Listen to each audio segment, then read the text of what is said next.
My GF came out as a lesbian before our marriage, and no one gives a fuck about me. Me and my ex, Dana, have been together for 7 years, and I knew that she was bisexual by the beginning. And she openly told me about her past relationships with girls, but I never cared because to it wasn't a problem at all. We never had any big fight or arguments, but just small things, and we always sorted out everything. So after 7 years of relationship, I decided that it was the right moment to make the big question, because we were deeply in love, financially stable, and already living together. So for me, it was the right time. I prepared everything to make it more romantic and unique as I could, and when I made her the final question, she hesitated, but then said yes. There the problem started because I understood why that hesitation, and I asked her, but she only replayed, "I was nervous, so I gave up." We told this to her parents. Mine died when I was 20, and my little sister when she was 17 in a car accident. And our friends, but even here some things were off because her parents were faking to be happy, and I didn't understand why while our friends were super happy, and were already telling us ideas for our wedding. For months passed by, and we were planning our wedding when the day came up. I came back home from work, and she waiting for me with her bags ready, and I asked her what was going on.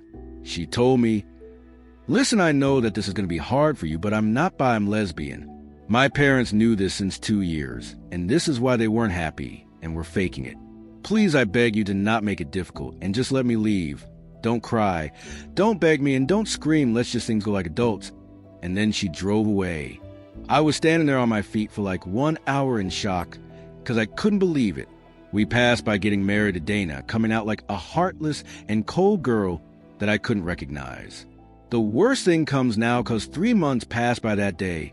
I canceled the wedding, and literally no one ever texted me or called me asking me how I was. If I was fine, if I needed something, just nothing. Not her parents, not her, she blocked me that day, and not even our fire ends. No one gives a fuck about me at all. In this 3 months, I was hospitalized 3 times because I lost weight, 15 kilograms, and have insomnia. I just work and come home, nothing else. While everyone is praising her for her coming out, how good is she to finally realize she was lesbian and her courage to be herself after years of fighting to find her true identity? Right now, I'm not even capable of being mad. I'm just in disbelief for what happened, how fast it all happened, and that no one gives a fuck about me because her coming out is more important than her ex. Edit WTF. I just turned off my phone for 2 hours and went for a walk around my city. Honestly, I wasn't expecting all the support because I couldn't even imagine someone actually reading this. Believe me, I want to trust you and believe that all this kind comments are true, but right now I can't. I just saw everyone that's supposed to love me and care about me ignoring me and ghosting me. So I lost hope in people, and especially for strangers on the internet. I hope to come here again in a few months and read this all again and believe you, but now I can't. You all seem good people and sincere, but believe me for how much I want to trust you, I simply can't right now. But I want to thank you all anyway. I'm not okay, and the 3 times I was hospitalized, I tried to kill myself, but I'm not good even in doing that. For 3 months, I thought again and again if I was a problem, what I could do better, what I did wrong. But nothing changes. So here I'm in the middle of fucking nowhere seated on a sidewalk, like a homeless reading strangers' comments on a post that I don't even know why I posted. Again, thank you all. Update 1, 2 days later. So here we go again like in GTA San Andreas. But this time is more painful and shocking at the same time cause today and yesterday night a lot happened. Like some of you folks said, somehow one of my ex-friends saw my post on TikTok, and the absolute mess started, and is still going on right now. This ex-friend, I will call him Paul, reached out to me and basically told me that he saw the post and knew that it was me because I used my ex real name, Dana, and was shocked to know what really happened because apparently Dana told my ex-friends that she came out to me as a lesbian, and I tried to lay hands on her and threat her, and she told them to not contact me again. They all believed her, but then when they all saw my post, they started pressuring her if my post was saying the truth or not, and she admitted the lie.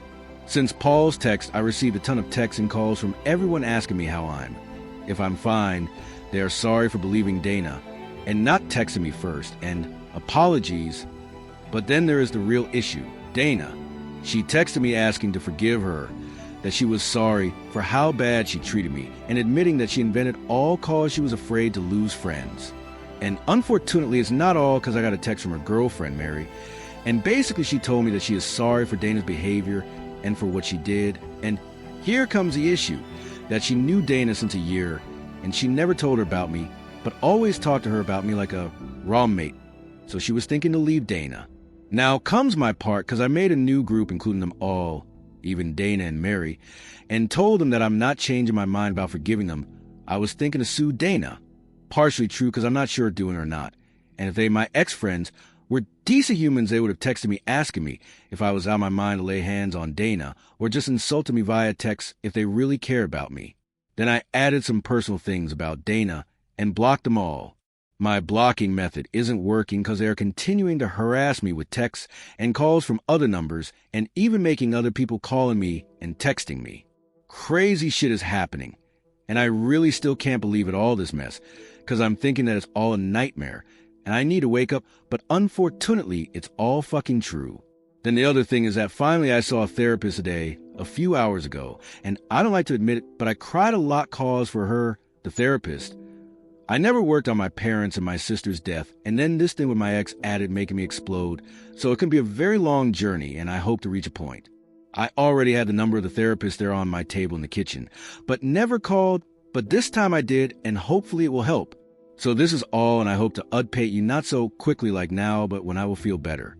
Top comments. Normal people. Break up with their partner, and tell everyone about it, and why then move on. Dana. Ghosts her BF and lies just because she was scared. Honestly, I would definitely sue for defamation, man. You have the evidence, and I don't think it could go wrong. What do her parents think? OOP. I forgot to write this little part, but the quick resume is that I never had a good relationship with them. So we never went along well because they always said that I wasn't the right guy for their daughter. So I never cared about them, but this time they asked me to think wisely and to not sue Dana, because she was afraid, and they even justified her actions. That's all, and in fact, I wasn't surprised about their reaction to the news of marrying her. Update. 1 month later. A month passed by my first post, and here I'm again.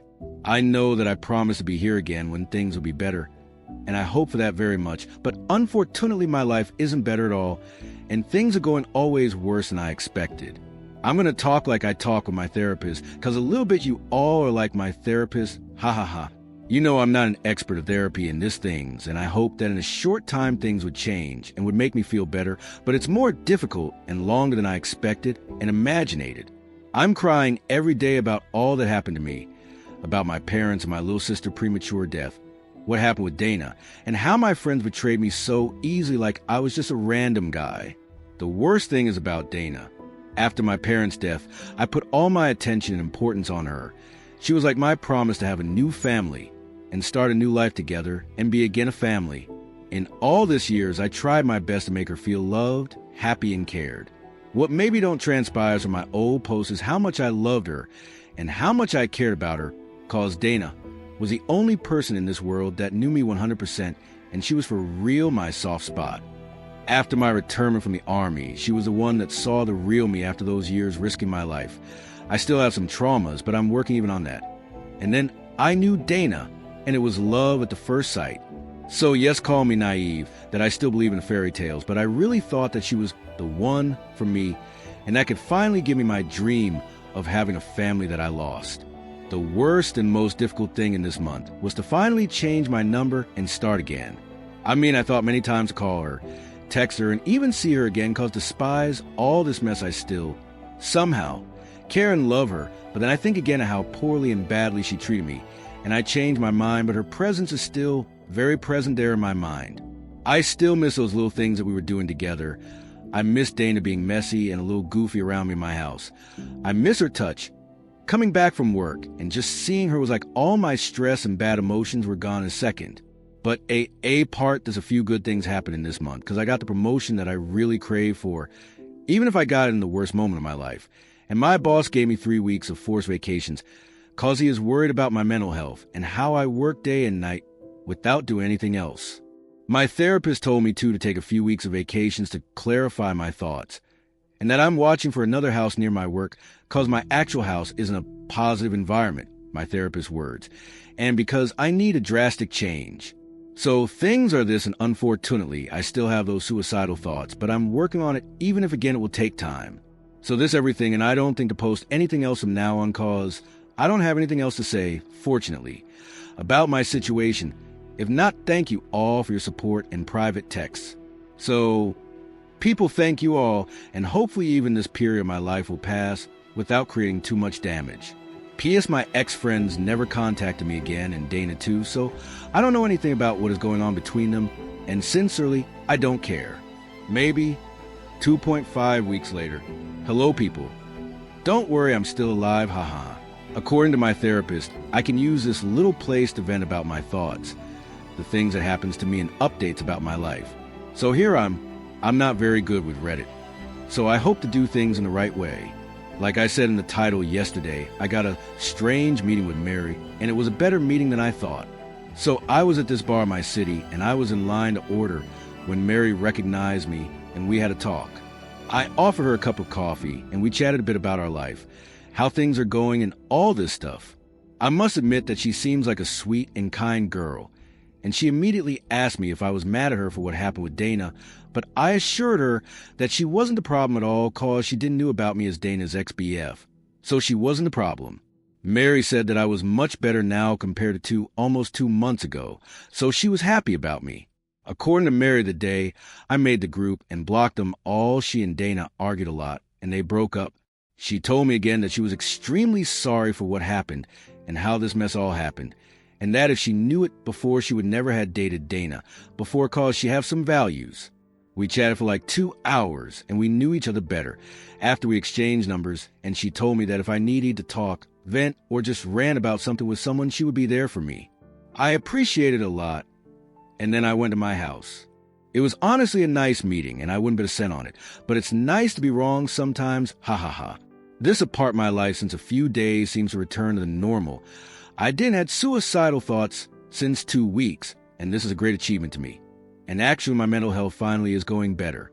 In 3 days I would be in Japan for the 3 weeks vacation, and I hope to be good and progress always with my mental health. So we will see. That's all, and I never told anyone my name, but I'm Clark. Peace, and thank you all for your DMs. I'm starting to believe you and to appreciate your support. New update. January 25th, 2025, 8.5 months later. Hey people, it's still me, Clark. I know that I disappeared for months, but something big happened and made me think a lot about what to do, how to react to this, and all this stuff. First of all, I don't see my therapist anymore, and I thanked her for what she did for me because she really helped me. And now the big news, unfortunately, isn't a good news. I have cancer. To be completely honest, I should have noticed it before because many things were off, but I always blamed stress. What was happening, my personal issues and all this stuff, but unfortunately it wasn't stress. Now, before anyone says it, yes, I'm sure it's cancer because I had 3 different tests in 3 different hospitals and they went back all the same. But you know what? It's fine. It's one of those curable cancers, but here comes the thing that kept me thinking a lot. I made a promise on my family's grave, and I have all the intentions to keep it. For how much for you can be insane, or nonsense for me have a lot of sense. So the thing is this, I'm not going to cure it. I'm just happy to have lived my life. I had incredible ups and incredible downs, but it's okay. It's life. No one ever told me that life was easy or a fairy tale, and we have to accept it and endure to life our life as we want. I tried to do it, and between ups and downs, I'm happy in my life. I met incredible people. I saw how strangers on the internet can really help you. I mean, you guys have read it red heart. I had my dream job, I had my dog, and I traveled a lot. But everything comes to an end like it should be. I wasn't expecting to have this short life to live, but it's okay. I take things for how they're. So just this, I made a promise on my family's grave that I will reach them, and I'm going to keep my promise. So folks of Reddit, you made a life of a stranger a bit better, and I will always and forever keep you all in my mind and my heart. I wouldn't bet a cent on it, sincerely. But it's awesome to be wrong in this cases, ahaha. So thank you all. I hope for you all the best life, to see the world, to love like never, to enjoy what all this world can offer you, and remember this. You all made a stranger life better. Love you all and enjoy your life at full.